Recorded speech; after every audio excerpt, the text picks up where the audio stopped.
Siamo a Malta e abbiamo qui con noi Ruben Zara, che ormai è un amico di Soundtrack City perché non è la prima volta che lo intervistiamo. Questo è il primo servizio di un lungo giro che faremo di artisti, diciamo così, europei che andiamo a pescare proprio a casa loro in qualche modo. Per capire un po' che tipo di attività in questo momento loro stanno svolgendo, le novità che hanno dal punto di vista proprio del loro lavoro artistico, per capire anche la scena musicale del loro paese e per tanti altri temi che usciranno fuori durante queste chiacchiere. Allora, Ruben, parlaci adesso invece di questi due concerti che farai in Italia, peraltro concerti e progetti abbastanza diversi, legati a proprio quei discorsi diversi, che li farai proprio adesso, no? Nel mese di gennaio. Sì, infatti quest'anno è cominciato sulla corsia veloce, perché il primo mese, anche di gennaio, era in preparamento a questa tournée, praticamente che ho di un mese, che parte proprio il 22 gennaio. Io parto un volo per Roma, con la prima data il 24 gennaio all'Auditorium di Parco della Musica di Morricone, che è un concerto dell'Orchestra Filarmonica Maltese, e nel programma c'è un mio brano, un mio pezzo, una mia composizione. In realtà sono due movimenti di un ciclo molto più lungo, ed è un teatro musicale, e questo è il 24 di gennaio.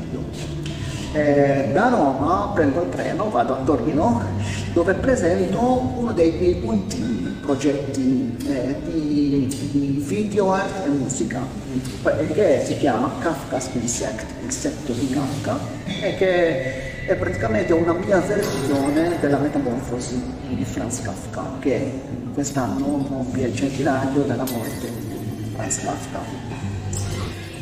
Questo è un progetto che mi sta molto a cuore, perché è uno dei progetti grossi che ho fatto con lui, no? Ho anche un regista sull'università. La storia viene trasmessa non tramite i dialoghi, ma tramite immagini e suoni, che sono il pianoforte dal vivo e sintetizzatori analogici, tra cui i micro. Quindi sono suoni vintage, come si dice in inglese, vintage, hanno il sapore antico, vecchio, e ho utilizzato un obiettivo per girare questo video, un obiettivo del 1800.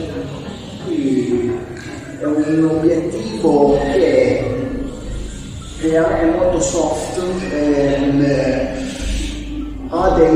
ha quello che oggi noi possiamo considerare reati fuori, però che sono trame particolari che non danno degli obiettivi attuali, no? Che cercano di correggere, quindi quando la luce dell'obiettivo quindi crea dei colori, non è sempre a fuoco, però questa è una trama che però non finisce lì, perché poi mi sembra di capire. Poi una settimana in Grecia, sull'isola di Chios, c'è un festival di musica classica importante, in Grecia, dove presento una delle bambine, si chiama Tirana. È un progetto che mi interessa molto perché lavoriamo con dei bambini del mondo per fare dei workshop, dei seminari, di musica, però anche molto contemporaneo, quindi l'assetto, l'approccio è molto moderno. Per esempio c'è una prima scena dove i bambini suonano dentro quello che è un workshop, no? È quando inizia utilizzando tecniche di John Cage, di George Crumb, però non mediati tramite cantazione, non mediati tramite imitazione. Allora si deve mettere palline sulla portiera, schivare la portiera, Organizza una specie di piano preparato, insomma. un pianoforte preparato, delle tecniche che di solito non fanno nelle scuole, no? Non fanno nelle scuole. E la danza è la stessa cosa, la danza lavoro sempre con una coreografia dell'uomo, quindi sto già da mesi prima io mi artisti coinvolti.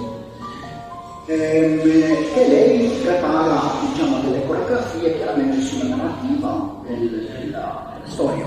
E poi però prosegui sempre con questa linea di musica dedicata ai bambini con il tuo nuovo progetto. Sì, questo è un progettone, è un teatro musicale per bambini, però in realtà non è solo per bambini e adulti, perché c'è una bella rappresentanza di adulti, musicisti professionali, anche di cantatori professionali. Questo è un progetto che fa parte dell'Università Europa Capitale Parigi dell'Austria, come la Matera qualche anno fa, no?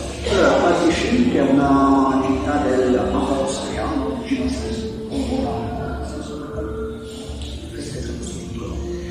e 4 anni fa sono avvicinati proprio vedendo Tirana su YouTube e mi interessava la cosa, ma hanno chiesto se eri interessato a loro si sono avvicinati nella mia testa del compositore, però quando ho cominciato a discutere con loro un'estetica particolare che io mi riservavo a un progetto sociale, loro sono entusiasti, mi hanno dato anche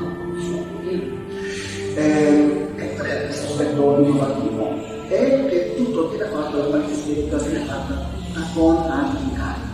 Organizzati con quello che in inglese si chiama pop-up sculpture, sculture pop-up che si aprono sempre. L'altro argomento la costumista che è in giapponese, che è usata, che si chiama Kaori Kato, che è un'istituzione con noi e lei diciamo ha 2 anni insomma per sviluppare il concetto di questi costumi che sono veramente delle sculture che vengono indossati. Lei, questa comunità, si specializza proprio in atelier di origami, proprio lei si chiama wearable art, arte di sintesi. Un'altra artista che ho trovato facendo delle ricerche su questo mondo di una carta è Polivelli della Galles, e lei fa sculture di carta che sono kinetiche, praticamente cambiano forma, le pieghe, delle cose straordinarie. E l'ultimo, forse quello più importante, è tedesco, si chiama Peter Dahmen, è quello più importante, diciamo, più importante, quello del pop-up sculpture. E ha lavorato anche per il cinema, infatti è stato nominato in Los Angeles con agli Oscar un altro premio per un pop-up set che ha fatto uno stop motion per Netflix. È stato nominato insieme a Avatar, insieme a Pinocchio e Guglielmo, non ha vinto, però è stato nominato, insomma, con altri 4 film che erano tutti heavyweights, no? E questa è la prima assoluta di questo che avverrà alla 24 di febbraio. Senti, allora noi concludiamo sempre il nostro incontro con, chiediamo in sostanza al compositore del luogo di descriverci un po' la scena artistica attuale del tuo paese, cioè di Malta. E l'idea che mi sono fatto è che comunque Malta abbia come posso dire, una produzione di artisti in qualche modo con impostazione anche molto europea, molto... Come la definiresti in questo momento la situazione a Malta per quanto riguarda l'arte, non solo dal punto di vista musicale, anche contemporanea? Sì. Guarda, in realtà non c'è una risposta facile, no? Sì, giustamente come dici tu, Marco, Malta è sempre stata, anche nella storia, no? Questi ultimi 500 anni, un po' una crocevia, no? Un luogo che sta fra l'Africa, il mondo arabo e l'Europa, quindi fra l'Islam e il cristianesimo, ma anche un po' l'Est e l'Ovest. Secondo me questa questa qualità si sente nella lingua, nel cibo, nell'estetica di Malta. Malta è un po' un mosaico, no? Un mosaico da fuori vedi magari c'è un senso olistico. Sì. Però se vai da vicino come vedi le tessere, no? Ogni tessera è una cultura, spagnoli, italiani, arabi, che hanno lasciato una traccia. No? Malta è un'isola, ogni cosa che noi chiamiamo maltese è stata importata nella storia. Però questa capacità di unire, oggi vedevo, mi ricordo purtroppo il nome di questo ragazzo artista, e la sua estetica era basata tutta sulla polimateca in qualche modo. Poi sento te che passi dal teatro dei bambini alle tecniche dei americani, più sei un compositore, però anche un regista, produci sempre fuori. Questo, come posso dire, queste mille facce, forse è il vostro specifico. Guarda, saper dire tutto questo. Questo è molto interessante, Marco, perché hai ragione su questo. Allora, molti artisti maltesi non si limitano a una disciplina, anche se c'è sempre una disciplina di formazione. Certo.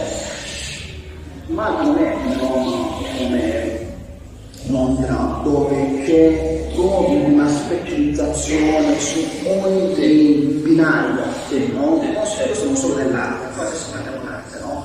Quindi per esempio se a me mi serve uno specialista che fa teatro d'ombra, Sì. ma però non ci sono artisti che sono specializzati in cose, è un autore di tutto, non fa tutto. Questo cosa succede? Ci mi chiede mai, no? Quindi nella tua carriera curi altri aspetti perché manca, no? Di conseguenza questo ti dà, forse no? Ad aspetti un po' credo che questo ti dà una forza un po' più a 360 gradi, no? E vai a curare tante cose che magari poi al momento delle soluzioni comunque ti hanno offerto, no? Sì.